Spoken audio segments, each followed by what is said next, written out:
Casa family at the table. Second episode. Logan, you're here. So give me a little intro of yourself. Give me some good facts about you. Yeah, so my name is Logan Parkerson. I work at the church. I'm a director of media ministry. I've been here for 2.5 years. I'm from Louisiana, and I love it here in Arizona. And my mom's actually moving out here. She loves it so much. And yeah, it's a good place. There's really good people here. I've noticed the city itself is a really godly city. I've found a lot of areas. So yeah. So what's the difference from Louisiana to here, like city-wise? I would say the difference is the cleanliness. People take care of the communities around here, and it's an attention to detail that really matters. I think it's kind of, God is very attentive to His detail, and cleanliness is godliness. A lot of people like to say. Mm-hmm. So I see that around here. Yeah, we were out hiking Saturday, and I learned that they don't charge to hike trails, which was really cool because back home in Tucson, they Park Service charges. Oh. But people really take good care of the trails. And to just look out and see mountains, it's kind of a really cool thing. It's 5 minutes away from a hiking trail, that's fun. So yeah, I love hiking here. Yeah, the exercise is nice. I need to do more. So it's a goal of mine. Yeah, hiking up mountains not my strong point, but I'm slow and paced, so I make it. Yeah, me too. So certainly. So what's the big thing about media nowadays? What do you think? Let's take it from a world perspective first. What's the big thing in media right now? It's all about YouTube. It's all about the video. It's all about short videos too. 1 to 2 minutes is the cream of the crop. Anything longer than that, you've really got to be interested in the topic before you even get involved with it. And so I've been trying to emulate that with our work, and going more video oriented with YouTube and things of that nature.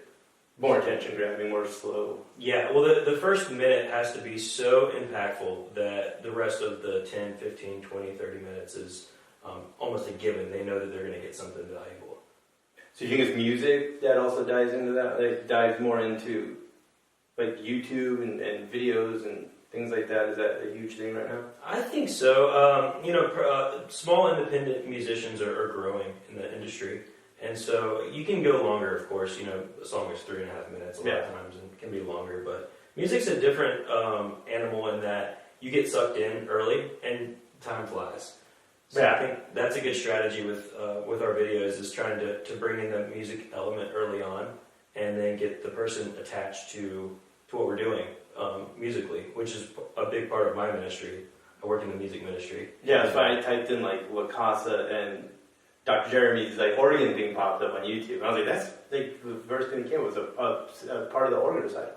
And then the Christmas cantata came up, and it was kind of cool because it kind of started flowing through. So when you look at something on YouTube, how often do you find that you click on the next thing and you scroll through the suggested videos? Well, that's very interesting. So I've tried to do more playlists, to try to find a playlist that I like and just let it go in order. Okay. Because YouTube doesn't do a good job of recommending new content for me. It's normally something you've already watched over and over, and I'll get the same stuff every day, multiple times a day. So I'm looking to do more playlists, find people that I enjoy, Hillsong, whatever group, whatever a lecture I'm listening to, and dictate where the next video goes instead of letting YouTube recommend it. And so with our ministry, I'm building playlists so that you can just click the playlist, which we have on the homepage right now. We have a playlist you can go to and then listen individually through what we've done recently, and kind of made, it's almost like a movie in that the next one kind of goes with the previous one, and they're mixed up a little bit, and it kind of flows in a interesting narrative. So if you're more into the youth, it's going to flow with one of the youth. If you want to. Well, we're working on that. So we have the new Family La Casa website up. Yeah, so that's the goal, is to get the contemporary its own playlist, its own section, its own area on that website. And then, certainly. There's actually a lot to talk about in that regard. Cool. We'll dive into that. That's going to be, once we get to that, I think that's going to be really cool. The more we get people to know we exist and what we're doing, and some of the more pop culture-y, I don't know if that's still what you call it, a pop culture design of what media is. Yeah. I know what media, big interviews are cool, and I like listening to an hour long, but I'll cut up segments. So if I can find a minute and a topic based of what they're talking about, I'm like, I want to hear about that. I'll click on it. It's 2 minutes, and I'm like, go to the next, find the next one, and that's always been my thing. Pastor Chris actually advised me a long time ago about that. He wanted to see our Instagram and YouTube have more of that, and I'd like to do that actually to get more of those clips. And it's coming in the future for sure. That's cool. So that's awesome. Now, when you're like you touched on a little bit when you're starting to push what the church is doing, what do you think people are looking for, and how are we getting to that direction? Wow. So we have a wide array of ministry in worship, in sermons, and so I'm really trying to understand our people. Building an understanding of our audience is tough because there's such a wide array of people that visit La Casa.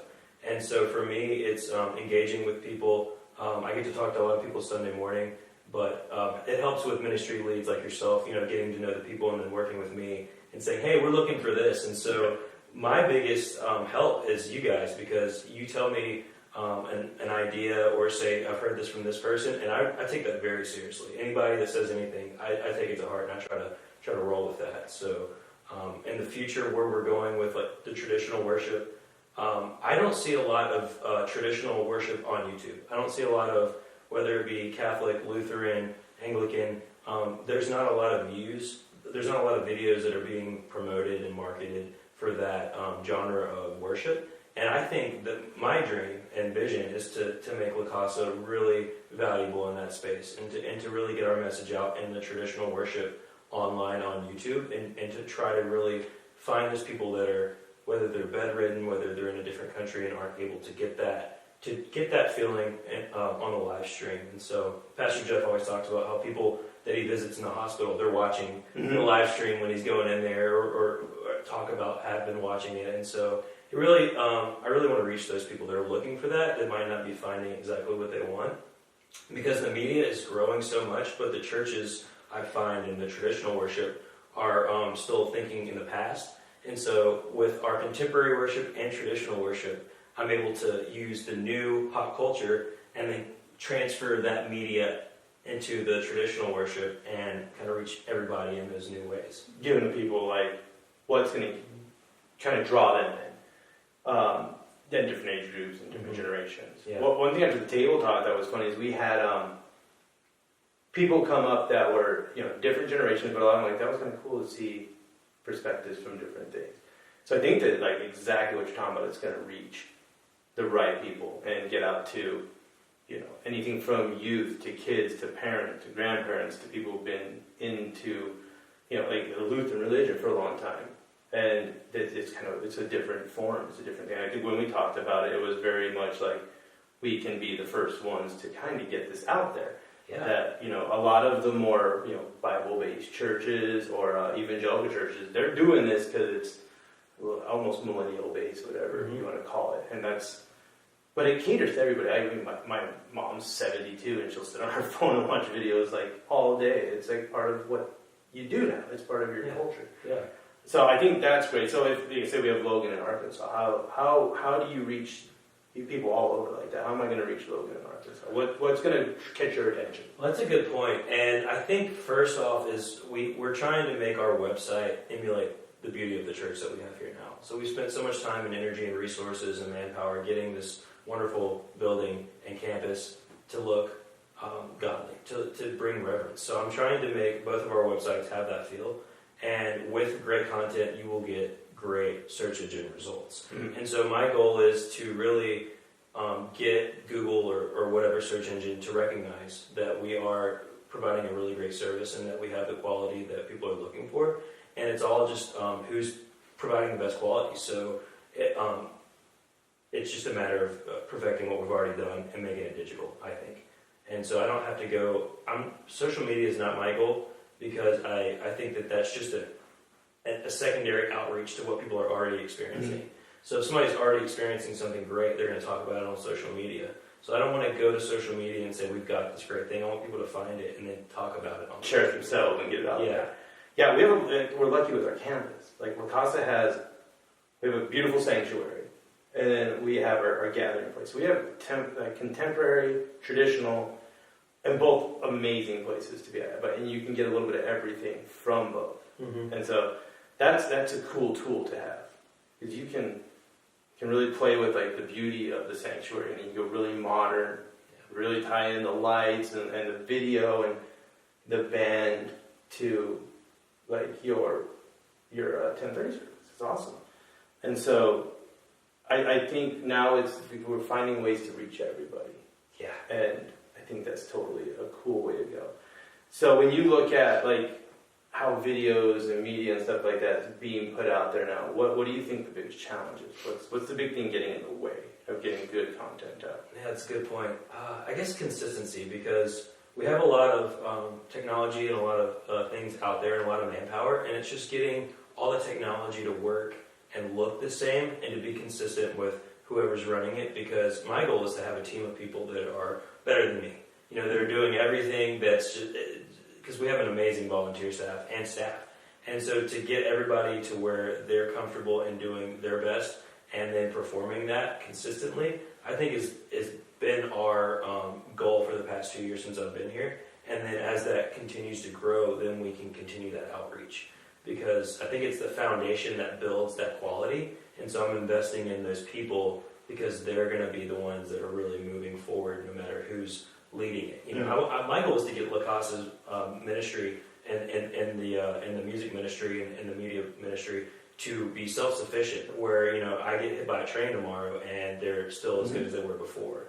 And so that's my goal right now, and is really getting people involved. Whoever wants to be involved, like, we will definitely welcome them in and invest in them. Yeah. Leading, like that leadership quality is good too, because if you overlead something, then it falls apart when you're gone. Yeah. And then did you do a good job of leading it or developing it? So that's a good mentality, because I know a lot of micromanaging. I know a lot of people say, well, don't worry, I can do it.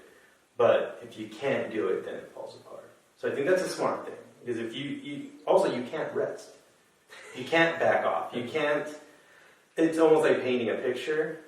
You can't step back and enjoy it. Like, it's a mess. And so I think that's a smart way to do it. Yeah. I think you guys do a great job. They do stuff I couldn't even start to do. I mean, I can run YouTube, and that's about where I go. And so I'm learning all this with you guys. Yeah. How men are flowing nowadays, how they're very passive, or they're not in. What's causing that? Well, man, where we go, I guess more so is like, what are we backing off for? That's, so there's a lot of, the shootings going on in different places, and I noticed the one in Denver recently. There was like an 18-year-old kid that did something. He jumped out or saved somebody or did a heroic thing, and they had a huge, Jeep lineup of people supporting him. And so actually that shows that people really are craving that heroic male figure, that non-passive person that's ready to step in and throw themselves at danger. And so the passive guy is the opposite of that. But the shame is that each one of us, and I know it's true, I've seen it myself, and I just see it in every guy, wants to be that hero, but has an excuse or a reason to not be. And my whole life has found the reason to not have the courage. And so each year I have a new word. Like, my word for this year is something, and courage was my word 2 years ago. And my life completely changed with the courage. And stepping out and doing something that I wouldn't normally want to do, talking to a person on the street, and a homeless guy or something, or, just engaging with people or doing something, crazy, not skydiving, but something, something, fun, but that I wouldn't normally do. That's courageous to get that part of me open. And so I think that there's been a wound somewhere in a lot of guys' life where they didn't feel like, back to that point, they had what it took. And so the courage, there's no reason to step out in courage, because you already know you're not going to be able to do it. And so I think that's the mindset we have to change, is that it doesn't matter if you fail or not. Courage isn't about success, it's about the attempt. You know? And so, like, the attempt, and like that kid, the 18-year-old kid, I mean, it was the attempt that was the heroic part. And, I think, he died from that, and it wasn't about succeeding, it was about he did it, and he did it for someone else. For somebody else. And that's, I think we forget that point too, is like, not everything that we do is for our own ego. Like my ego is my biggest competition. Sure. And I've learned to easily admit it because of injuries in the gym. That's been my big one. Is like, I think I can lift the whole gym. I'm sure you can. I feel like, and I'll try. But as I get older and as I get more injured and as things break down in my body, like my ego it's way stronger than I am. Mm-hmm. And ego can be a decent thing to have with control, as long as I'm getting away with someone else or hurt someone else. Do you think that to be a strong man, it gets in the way of other people? Or does it get in the way of... Is there a difference between being a strong man and being kind of a jerk? Well, so... Because a lot of it's getting put into those two things. Well, yeah, and I had to realize a long time ago that my answers had to be based on some kind of standard. Everybody does. We all have mental images that we're determining our actions and ideas from. We've created these ideas, and so my image of the most masculine guy is Jesus. Mm-hmm. And so it's not the passive Jesus that's jumping around with the lamb and the little kids. I mean, he is doing that, but I see Jesus as the guy with the laser eyes, and he's mm-hmm. He's coming with a huge sword, and he's got the he's just but when he gets down there, it's not about, for me, it's the humility and the meekness that he has and the mercy, but the power as well. And so we all have that in us to have the power of God flowing through us, to be able to be heroes, but to be meek about it and to mm-hmm. be a servant. So it's definitely the difference between the jerk and the guy that's the hero is the servant nature, and he's being a hero and courageous for others. I think what you said about the ego is a great point. It's not about doing it for yourself, but it is about doing it for others mm-hmm. and getting past the self-focused idea. And that, for me, that was the crippling part. It was, I can't do this because, instead of they need me to do this because. And once I started seeing that, I wasn't so crippled. Yeah. It was easier to make doing that this because. Yeah. Or I'm doing this for. And yeah. That was a weird... I crossed that bridge in my 30s of like, what... Is it me? Is it mine? Am I doing this for? And I think men have to have virtue, they have to have value, they have to have a goal, we're very material based. We like to have that. Mm-hmm. But, and it is a driving force and it gets you further in a lot of ways. But sometimes you got to figure out who you're doing it for. What are you doing it for? Yeah. It makes it way more valuable. I learned that as, especially when I had kids. I'm like, do I need this? Do they need this? Well, they need it. I don't need it as much. And that was interesting. The Jesus part, that's always cool because he wasn't always passive. He was kicking over tables and he was, breaking up, the bad that was going on. He was standing in front of things. Confrontational. He was. He found himself in really weird places, walking amongst the people that we're afraid to walk amongst. And that's key. That's it. And it never showed that he didn't want to be there. And that's courage too, to be able to go into a place that you don't feel comfortable, maybe with the sin or with the lifestyle of somebody, but to say, I know who I am. I know mm-hmm. what I can handle, and I know that I can be there with you and just show you love, And so it takes a real man to be able to enter into a place of doubt, of like, oh, I know that this isn't the place I want to be, but I'm going to do it because this is where you need me to be right now. The scariest emotion is love. In a lot of different ways. Wow, it's a scary emotion. Yeah. Even just love people. Like, you're told to love people. You're commanded to love people. Not the people you know in your box or the people you know in your community. You're supposed to love everybody. Even if they're totally different than you. And that's really hard to do too, because someone can have the total opposing beliefs. They could do everything against you. We're in that situation now with a lot of people. And it's hard to be like, man, you gotta love that person. I can't be mad right now. I don't, like, you're driving around, you're like, I don't love these people. They're trying to cut me off and they're crazy. Mm-hmm. But you gotta be strong to love people. And that's hard. It's the biggest strength, and that's what God, he's a strong God, and that's a value of his. That's a deep value mm-hmm. for a reason. And there's a lot to learn from that. Yeah. And we got to model ourselves off of the alpha male, whatever you want to call it, the strong man. I've really we'll go back to that and say, like, trying to find, I have an 8-year-old son, trying to find him a book about being a strong man, impossible. Oh, wow. There was nothing out there. We actually found like a John Wayne book and like some stuff that were kind of key. And we finally found this series of books written by a Navy SEAL that catered just to kids being stronger.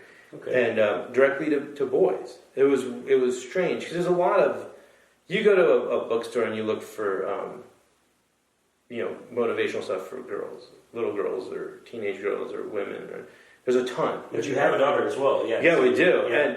And I feel like that's a different like emotional level, and that they need that. But we don't have a lot of resources for our son. And we were lucky to find these 3 books that were great. And they kind of build the it talks about him building his confidence, building his strength, not being weak, but also being caring and compassionate, and developing leadership skills. It was so hard. It's hard to even find, if you even go outside of Christian-based books. There's a small amount of Christian-based books. You go outside of Christian-based books and just try to find general motivational men books. There's like 3 out there. It's so hard to find. There's probably more, and they're just not out there heavily marketed. Do you think that that's a big challenge? More so that the men are not reading? Or do you think that they're just not looking for it? Man, I think it's definitely both, and the fact that men's ministry guy is not able to find stuff for his son, I think is a telltale sign, and that's actually something that's been on my heart. Is I'd like to be a writer. I'm a 3rd generation author. My dad and my grandma. Then we got to get you to journal first. Yeah. So okay, yeah. It's a good point because you start somewhere. But I think you have a good you have a good talent for that. To communicate, you understand communication. Yeah, you can communicate that. Yeah. And you have great ideas. I think get us there. And you had a great point. It's like, where do we start? Because that idea is only an idea until there's action on it. And so I do have the dream to help kids, to write with kids. I work with the youth group. I was a mentor for many years with kids, and I think that the son idea is that there's got to be a father. And so with so many kids missing a dad these days, and there's no books on what to do, there's got to be something done. And so, I'm learning, I'm in school for education and organizational leadership, and I think that that's part of it is giving that network of people that need to learn more about the masculine and the sonship and the father idea of the kids that don't know what a father is. I don't know where it's going to go, but I think I'm trying. You should do it. It's like every man that I meet with in our church mostly is but even outside of there, if their dads or their parents, one of the first things they say is, "I love being a dad." Yeah. And so it's out there. Like, dads are wanting to be dads. Yeah. And dads are wanting to be dads to their daughters and their sons. And it's crazy. I have a 12-year-old daughter and I have a 10-month-old. And you're already trying to figure out how to work the girls. Like, that's a different world when you're a guy. I was a only child, male. Yeah. So it's like, how do I navigate that? But there's not even books that I've found that gives you good guidance. So I think you're onto something. I think it's a smart thing to do. I think that there's dads out there looking for it. Yeah. I think we're morphing into, and it's sad to say, we're getting away from reading, and we're going more to the social media and the YouTube, and almost, I don't know if it's just an easier convenience to do it, but I think the one click and go is a pretty amazing thing. Pretty easy. It's pretty easy, yeah. And you can find resources for pretty much anything. But I think there's a value to the read. There is, and I wasn't a reader when I was growing up, and that changed when I started going to school, going to college, and I really I wish I would have done more reading, but now I am doing the reading, and it's night and day. Well, the books are going to give me something substantial for a long term in my mind, whereas a video, I got to pause it, write a note down, review it. Because if you watch a 30-minute podcast, you can't handle all that information long term. It's not going to happen. It's so hard. I always find myself going back. I'm like, what did he just say? And mostly, like, the podcast I listen to is I'm at the gym, or it's in my car just playing. It's just, you can't saturate it. No. But it's nice. Like, that's why I don't go to libraries. Mm-hmm. I buy books and I draw on them. My books are written. It's a mess. They're underlined but I try to dissect them and take things apart. I always think that's a good way to do it.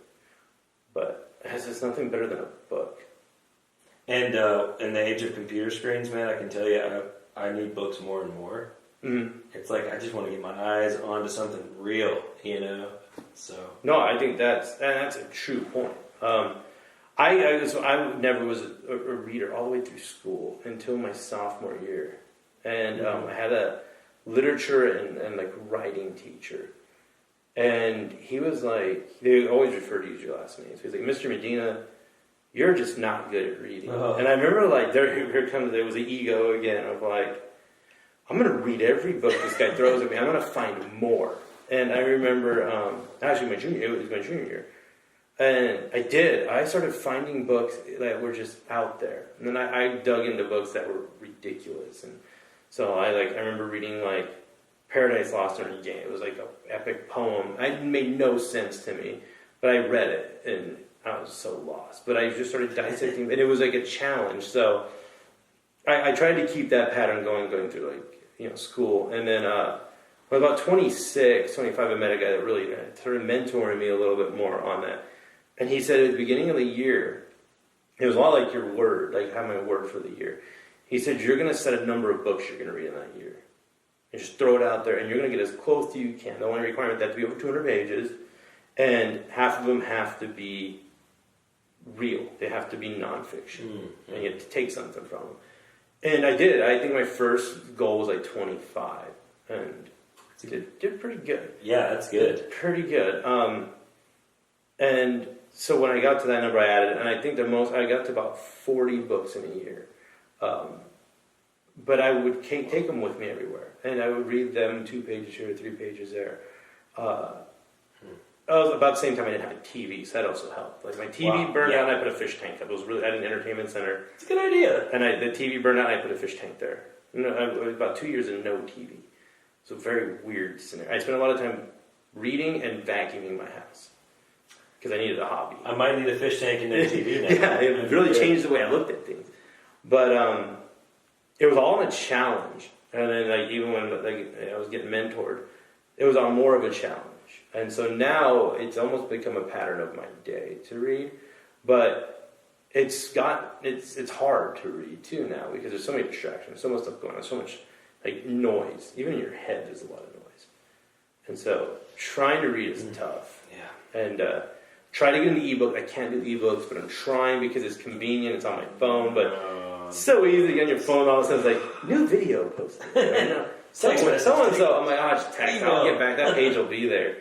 Audible's been kind of a cool thing, but it's the same. You don't, unless you're Audible and you're reading it with them, you're not getting the information. Yeah. So that was always a challenge.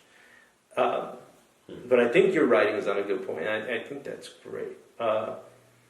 Book studies and small groups are really important right now. What is the importance of a small group? What is the importance of... Wow, so... in any scenario. I just wrote about this in my class, that was yesterday, just about how, Jesus worked in small groups. He was a one-on-one guy, he was a small group guy, the 3, the 12, whatever. Yeah. That's the plan. That's God's plan to move, the individual discipleship, the individual relationships. 12, if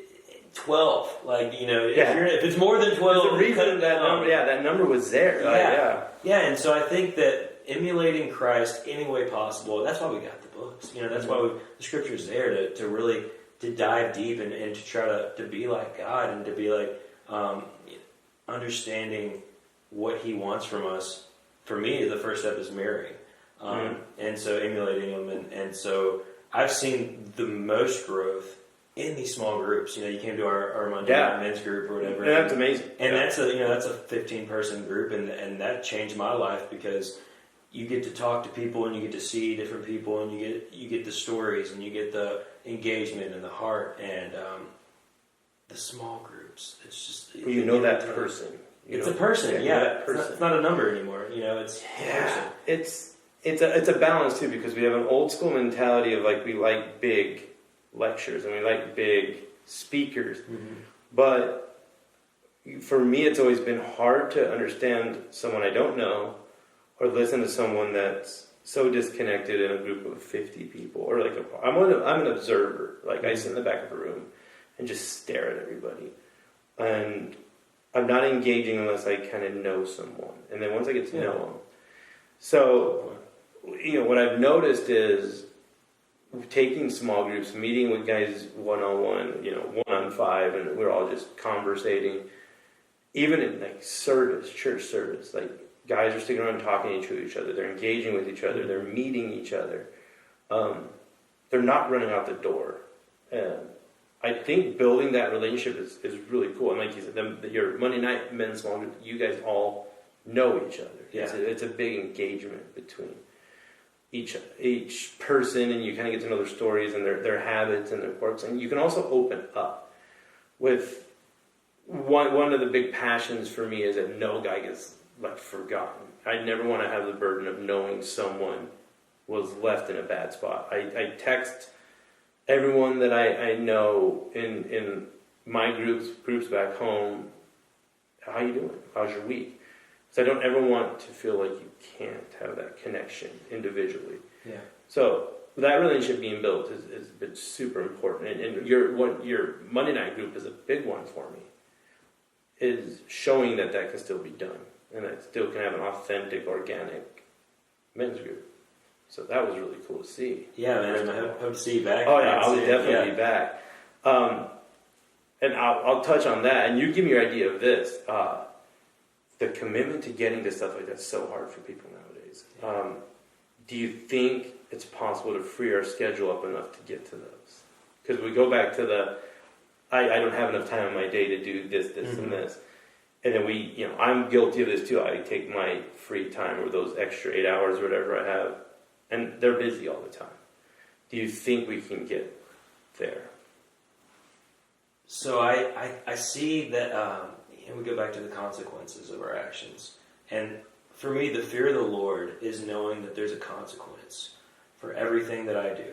And so for me, the consequence of not having a group like that, with the commitment and the brotherhood and the die-hard understanding of we bring life and death into our families, into our communities, into every relationship that we have.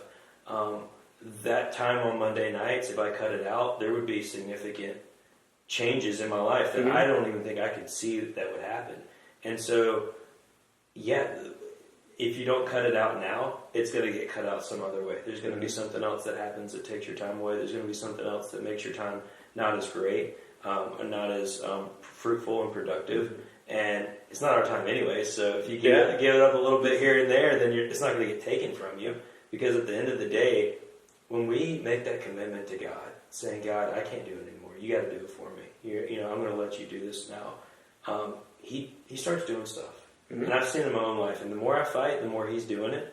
And the more he's doing it, the more I'm like, oh man, this roller coaster is getting pretty crazy, And so just gotta let go and let's see what happens. Yeah. And so whenever I'm letting go, but then also making those steps of faith, Abraham had the steps of faith. Yep. It's I think the roller coaster is more manageable because we're partaking in it instead of getting dragged with it. And not that that's what's happening, but I just see that when you give your life to God, He's gonna use you, and you might as well be a partaker in that and allow Him to do more and not fight it. So opening those Monday nights for me is easy because something else is going to get opened up that's going to bring you'll put something else in the way. Way crazier things that my Monday nights are going to be taken from me. You know? So yeah, it's hard to ask people for their time.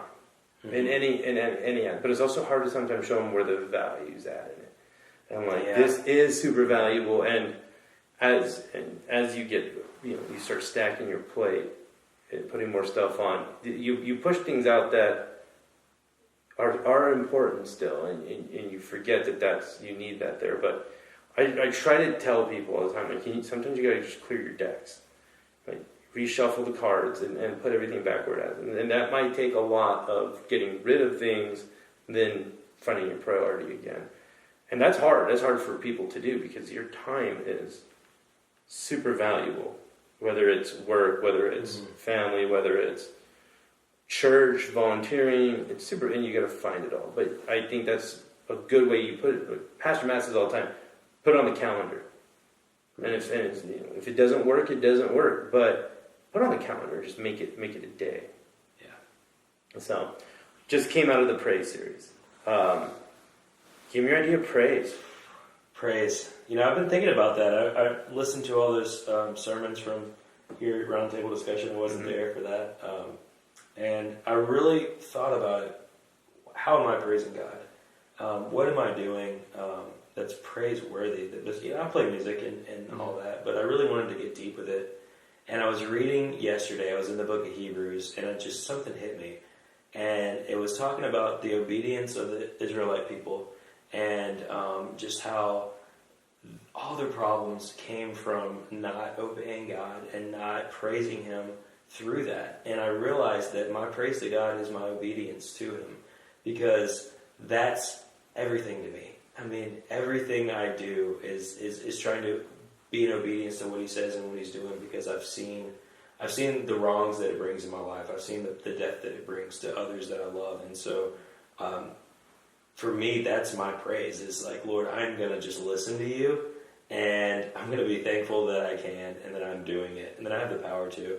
And for me, that's changed a lot in my life, and I don't know any other way to say, Lord, I thank You, than saying, here it is. Here's my time. Here's my commitment. Here's my words. Here's my actions, and going from there. Yeah. You know the point. It's like some of your praise is your time. Yeah. It's that time you put in, regardless of where, if it's study, Bible teaching, volunteering, whatever that would be. Sometimes it's the time you put in. And I think that we forget that. I ran into a guy right after the table got pulled aside, and he's like, I don't know how I'm praising God. So I'm going to go back and look at this and see what I'm doing. Because I think when we say praise and worship, because we call it praise and worship, and we're like, all right, they're playing music, we stand up, we sing, we sit down. And that's praise and worship. And it's hard I don't think people understand the full design of it. That's why I try to use that verse of when Jesus ascended, they all threw their hands up and gave praise. It wasn't that they started singing and dancing. They were like, hey, this is happening. Wow, thank you. And I thought it was an interesting way to put it. It wasn't so much a psalm, but it was a visual form of it. I thought that was good, because I don't have a music talent. I can play an iPod, and that's about all I can do. So I don't have, I'm not going to get up there and sing to you, because you wouldn't like it. It'd be horrible. But I have other skills. I know if I could try, give me a mic, I'll do it. Pastor Matt thinks I can rap, so that's a good one. I would love to see that. It might happen. 10:30 next weekend, we're going to do it. We want to 10:30 next Sunday, no church, because no one will come back. Just be the four of us. But I try to look at other skills and what can I do? Can I build something? I can build something, or I can show someone around the church, or there's other skills that we all have. And I like the fact that it makes people kind of go back and think, well, maybe there's a different way that I'm praising than others. Sometimes our testimony is a great thing. Sometimes our story. That is praise, though. Yeah. It is totally a praise. Oh, yeah. People getting up and walking on the stage and sharing was a cool thing, because I thought that when we first introduced that and no one came up and well, looks like you get us. This is all you got. And then after they kind of heard that people were just sharing commentary, people come up with some pretty cool stories where that's part of what you're looking for when you come to church too, is you want the average daily person to share what God's done for them. Wow, and you know what? You are bringing that small table feel to the congregation with that. I see that now. That's what we want. Yeah. We don't spend enough time getting to know each other. Yeah. Oh. Yeah. I that's what I hope. I like to talk to people, and that's kind of one of my powers. If I had a superpower, it'd be I talk a lot. Dude, you should do a change my mind style thing where you put a table outside. I know. Yeah, they have a different topic every week. Yeah. That could be great. That could be cool. That'd be good. And I could film you and YouTube it or something. You know, Yeah. That'd be cool. Yeah. And sometimes chaos, like the chaos of conversation, is a beautiful thing too, and not agreeing with each other. I've learned a lot from not agreeing with people. It's all right. Yeah. And I think that's actually a smart thing to do. Mm-hmm. We learn a lot that way. I think it'd be funny. I think it'd be good. I think that, after week 1, if it doesn't work, then they just throw us off campus. Yeah. It's great. Yeah.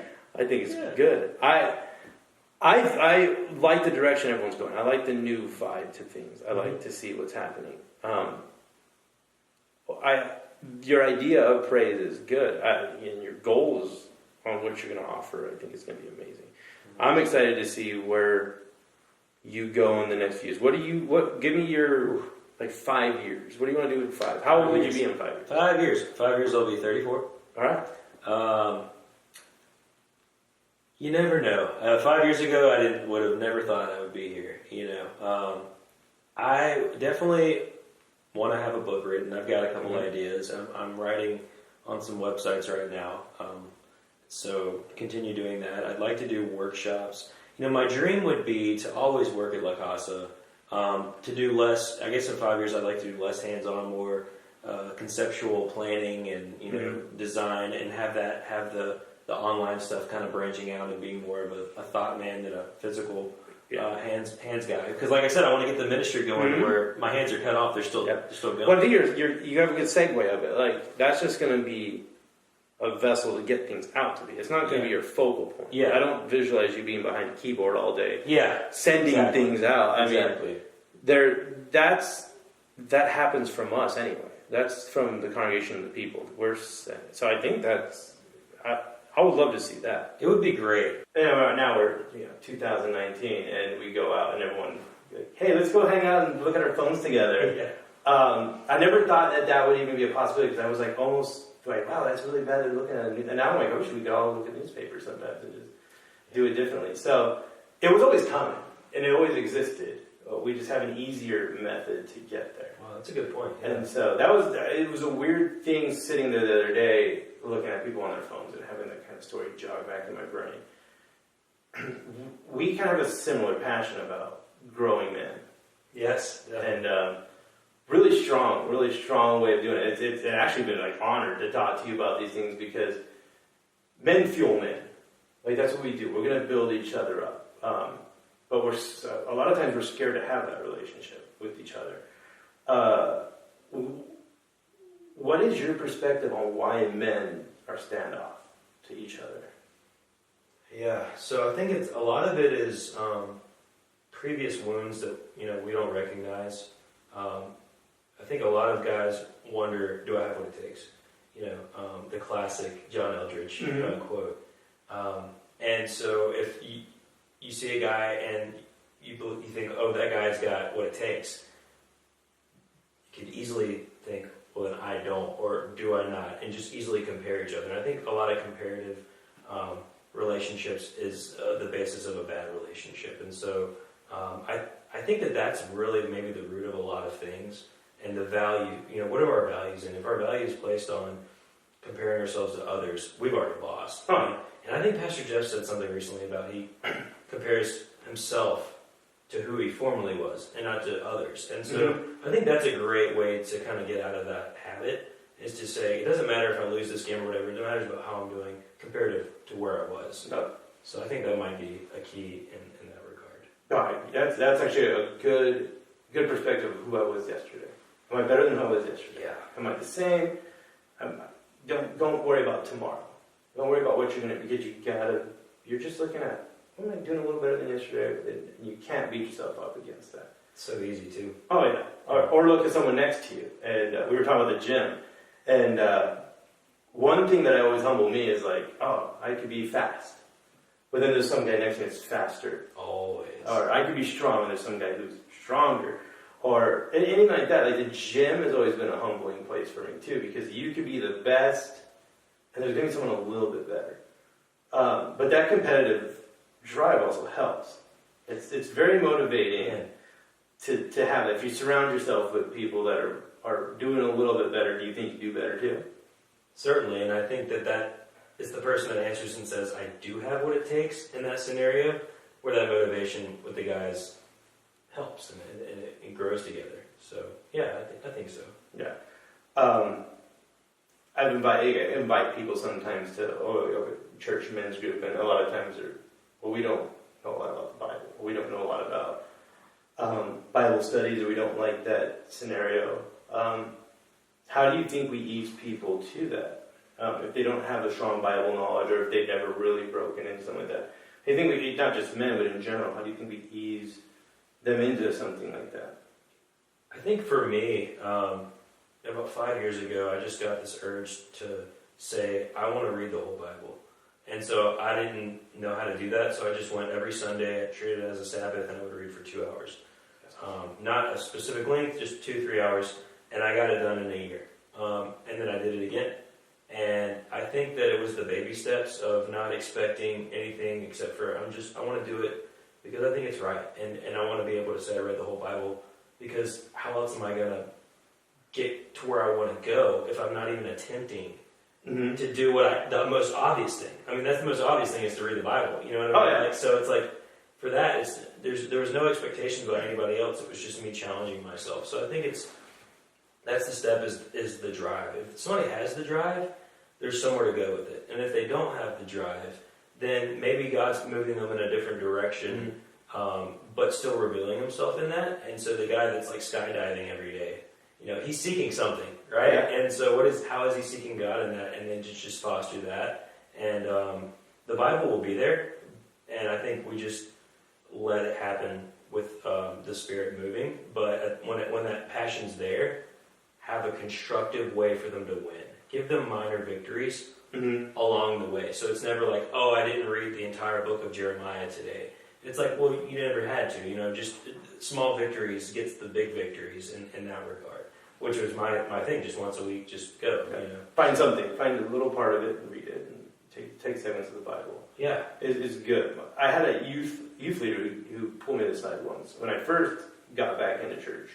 And he said, I'm going to give you stories, and you got to find where they're in the Bible. So he'd give me stories, and so he's like, tell me about Moses part of the Red Sea, but he wouldn't tell me where it's at. So I'd have to kind of dig through these, and the resources were different. And so I would find it, and I had to read a little bit about that. And he would tell me, go back and find. He gave me pretty popular stories, so I was like, Wall of Jericho, and go find that. But the stories helped me a lot, because when I could relate a story about something, I would read about it in the verse.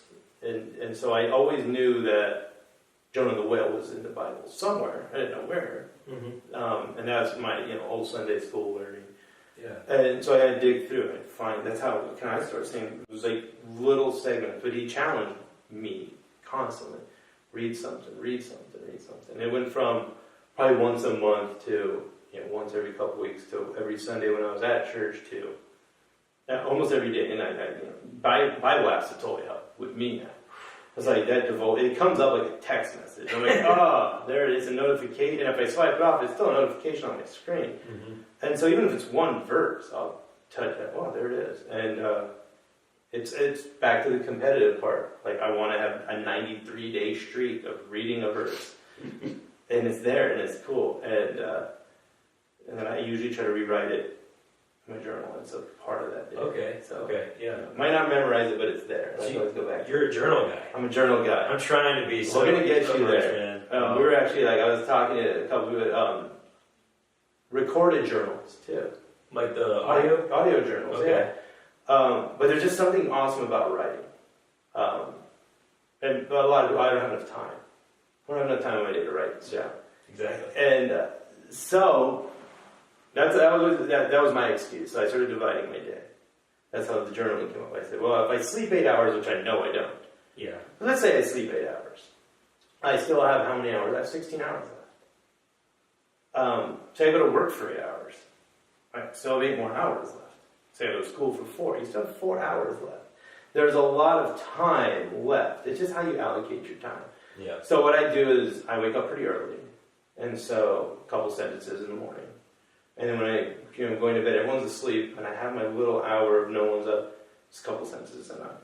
Okay. That's all my journal is, unless there's more to it. And usually one's a Bible story, one is how I feel, one is summarizing things, whether it be I've had 500 words written about running into people at a store or hanging out with guys in the men's group, to 4 sentences of just this was a bad day, I feel horrible, can't wait to go to bed. That's my day. At least it's an honest interpretation. No one sees it, no one reads it. It's interesting. But I go back through it every once in a while. I'm like, am I better than who I was 6 months ago? Wow. Okay. But Okay. time management's been the hardest thing for Bible, for journaling, for reading. So I try to say, like, read an hour a day of something, journal something, a little bit of the Bible there too. Take away the YouTube, that's been huge for me too. Or use it for smart stuff. But it's still fun to have entertainment, it's still fun to have music, it's still fun to do stuff like that. But journaling's big. What do you think the next step from journaling would be though? Is the audio journal a cool thing, or is it this? Is it what is the video? new journal? What's the new journal?